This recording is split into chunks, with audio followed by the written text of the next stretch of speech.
you're looking at one of the most expensive, most powerful and least sensible Bentleys ever made.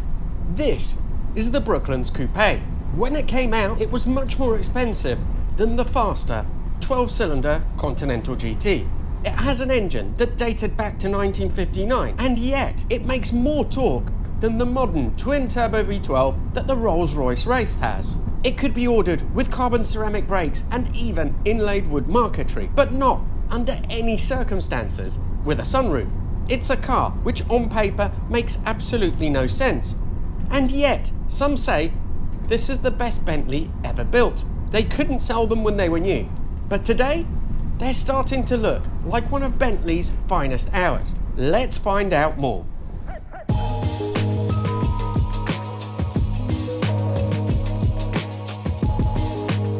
Launched in 2008, the Brooklands was little more than a stopgap. Even Bentley quietly admit that it was designed on a shoestring to keep their staff busy between proper projects. It was derived from the Azure. Only the roof, rear skin, rear seats and the suspension tuning were different. Almost by accident, it turned into a masterpiece, a 2.6 ton twin turbo, two-door masterpiece. Let me show you what makes it so special. First of all, the looks. The Continental that came before this was fantastic, but this really turns things up a notch. From this angle, it's pure old school Bentley theatre. The fastback roof, the dished wheels, that long bonnet. Nothing this side of a yacht has more presence. And let's take a look at some of the details. These external handles are beautifully made and even knurled on the inside so that they reflect on that beautiful polished finish. When you open it, there are the plaques on the door jambs, Bentley logos with this lovely stripe on the wooden door caps, and of course, because these doors are about the length of a cricket pitch, they don't have one handle, they have two, so that rear passengers can reach them as well. Inside, it's like a cathedral of leather and wood. You could retire on what it would cost to upholster just one of those doors. And although VW already owned the company at this point in time, the influence in here is pretty minimal. That's a VW gear selector there, and those heater controls look familiar, but that's about it. And my favourite part, the sat-nav. It pops up from the dash and is controlled with a remote, which is stored in a bespoke leather pouch by your leg. Press one button and all the windows raise and lower in one go. Just to remind you that this is a pillarless coupe, which incidentally is also why Bentley refused to give you a sunroof in one of these. It just wasn't needed. And if you wanted full open air motoring, they expected you to buy an Azure to go with your Brooklands.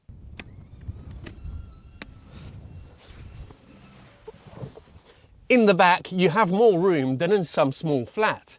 And this leather, it looks like it comes from cows that had their own personal trainers. Now these seats, they have heating, of course. Not just that, but they can be moved backwards and forwards. Now surely this is the only two-door coupe which has this crazy feature. Under the bonnet, we have the motoring equivalent of a Merlin Spitfire engine, almost literally, since it dates back to 1959 and unbelievably still uses 2 valves per cylinder and push rods. The twin turbo 6.7 litre V8 makes 1050 Newton meters at just 3,200 RPM. That's more torque than any other V8 around at the time and more than the modern V12 used in the Rolls-Royce Wraith. It needed a specially reinforced ZF 6-speed gearbox to handle all that twist. And unbelievably, although it weighs 2,650 kilos, which is 6,000 pounds almost in American, it can still do 0 to 60 in 5 seconds. All that with a boot big enough to rent out on Airbnb and not one, but 2 Bentley umbrellas included. When new, this cost about £250,000 or $350,000 in the US. They were supposed to be built to a limited run of just 550 cars, but humiliatingly, they only managed to sell 426. You might think that the reason was that its sister car, the Continental GT, was cheaper, faster, and had more tech. But That's not the reason.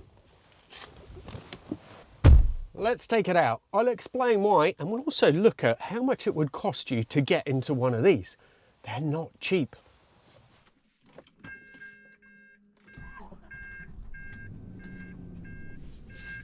Right, I have to say, having looked it over a little bit more, I can see a couple of other VW bits, for example, the adjusters for the seat, but it really doesn't detract from just how special this thing feels. The gear selector is the same as I had in my GT, which was also a Mulliner edition. So these knurled bits and the quilted sort of leather, I'm not sure if that was an option on these. They were so expensive, I assumed that would all come as standard. But anyway, this car has it, and it's lovely. Something else which is just crazy about these is, you know, so they took an Azure, which is a convertible, which was strengthened to deal with the fact that it didn't have a roof. So I don't know if there's, you know, a couple of 100 kilos of extra sort of strengthening beams on the side. Well, they put a roof on this, so no longer needed that. But when they made it, they didn't bother removing the strengthening beams from the sides of the car.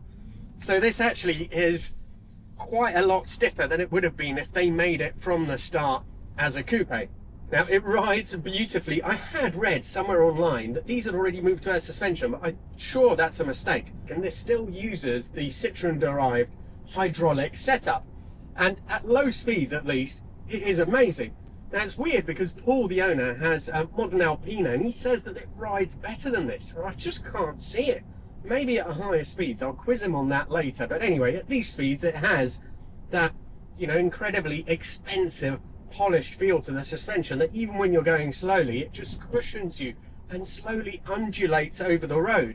So there's a little bit of movement in the body of the car, but it doesn't really correspond to bumps or anything like that on the road. You don't really feel those. The car just sort of glides along, does move a little bit, but not because of what it's going over.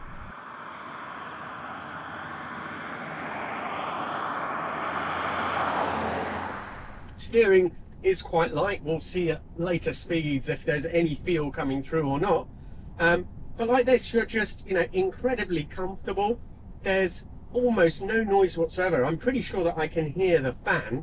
The engine at these speeds is very muted. When we get to the bottom of the road now, we're just going to punch through the gears and see how it behaves. Although it's such a big car, to be honest, that even taking it through the gears on this road makes me a little bit nervous. It's just so quiet in here. I think I can almost hear an echo of my voice inside. Okay, let's go. Oh, I'll put it in sport mode first. There we go. Sport mode.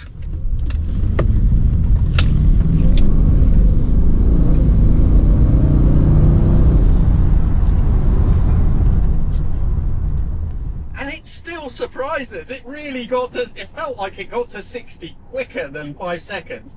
I only put my foot down when it was sort of straight again, but once it starts going up that rev range, there's nothing quite like that torque to just sort of spring you forward. It's still surprising today.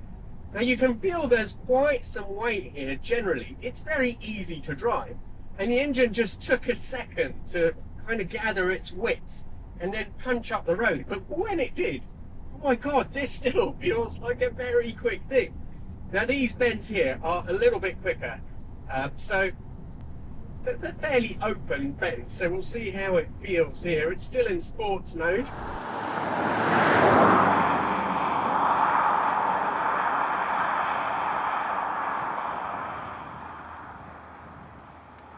No, it's not too bad. It doesn't lean too much into the corners.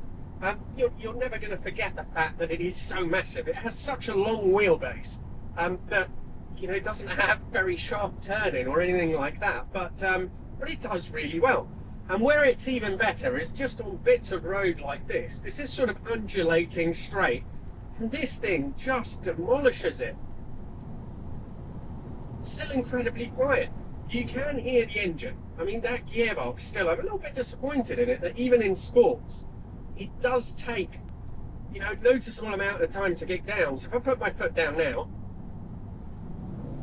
I mean, come on, that's unacceptable, really. But when it does kick down, it goes. You have to anticipate it, really. Put your foot down a little bit earlier in a corner to get it to punch out, because it is quite slow-witted. We're coming up to The S-bend, which is tight, really not suited to this kind of car, so I'm not expecting very much. I think I'm going to try and put it in manual and yeah, get it down to, oh God, it's so slow in manual. Okay, refusing to second gear. But that is much more responsive now it's locked in gear. Oh, it's just hilarious. It just feels like you're in a house that has just picked itself up and decided to flung itself down the road.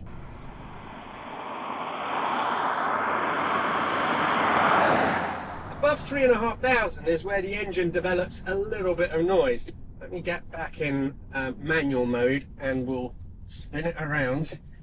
And again, go down. There's a car coming, so, oh no, turning circle.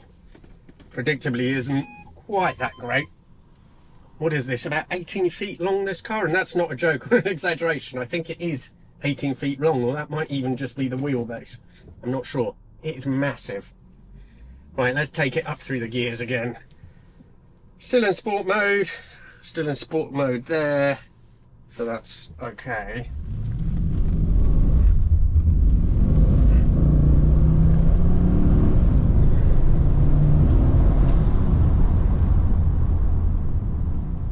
So it changes up at 4,500, which is crazy, but having all that torque low down, it means that it doesn't really need to do any more than that. And within that rev range, it's still incredibly smooth.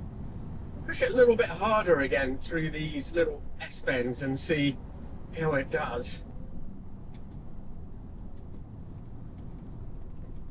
It's not really designed for this, to be honest.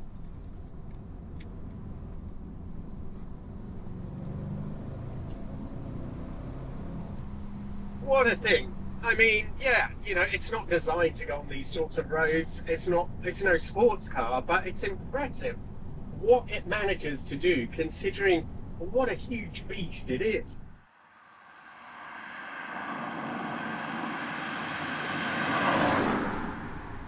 I'll just take it off sport and see if I can feel actually you can feel quite a big difference.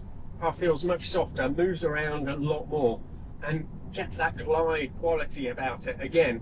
I think I'd only ever really need to use sport if you're in a particular hurry, I suppose. You're not going to consciously want to drive one of these that hard anyway. For me, it's the detailing that impresses most. That mascot, the Bentley mascot at the front, okay, it was an option, and I think it was about £2,500, but just look at it, it's so beautiful. The nailed handles carry on to the inside of the car as well.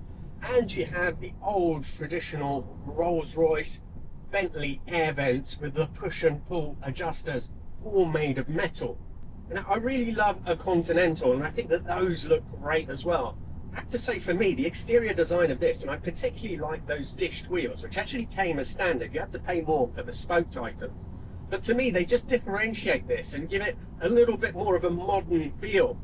It just brings it up to date, and I think these are absolutely stunning. It also drives a lot better than a Conti. I think the fact that there's so much strength in the body shell now is what really helps, but it feels like a much more modern car. The brakes are more assured as well. Now it's strange because the ride has been great up till now, but I've got onto this part of the road which has a bit of a washboard surface. It seems to fall apart a little bit on this. I don't know why. It's a lot of high frequency undulation bumps, and over that it loses its composure a little bit, which is quite interesting because Paul, who owns it, told me that his Alpina actually has a better ride than this, and I was pretty skeptical, but over here I can feel that that's a bit of a weak point. So it does have some limitations, but it makes up for it by being one of the most opulent special cars ever made. And the GT didn't get in the way of sales for this. That was targeted at a younger, brasher crowd that Bentley was trying to get into at that point in time.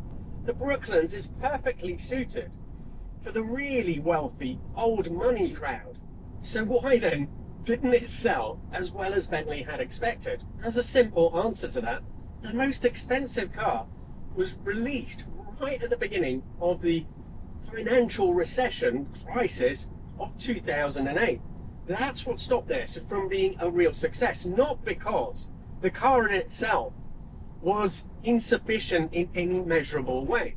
And proof of that is if you look at values now, because all Bentleys of this era, they've lost like up to 80, even 90% of their values. You can get a GT now, they retail for 120, for under £10,000. Not these though. If you look in the classifieds, you can see, well, there's the more plebeian saloon Brooklands from the 90s. They're actually still lovely cars, but they're between £15,000 to £30,000. If you want a full-on sort of 2008 coupe like this one, which is a totally different car to that early saloon Brooklands, then you're looking at starting prices of around £110,000. They go up to about 150. To me, they're worth every penny. But if you think that you can't afford to go for something like this, which I think would be most of us, it is possible to attain quite a lot of the special feeling by going for one of the older cars. Check out the video that I did on the Mulsanne S. It's really, in its own way, just as luxurious as this, and you can pick those up for much less money. Huge thanks to Paul for coming down today, and to all of you for watching.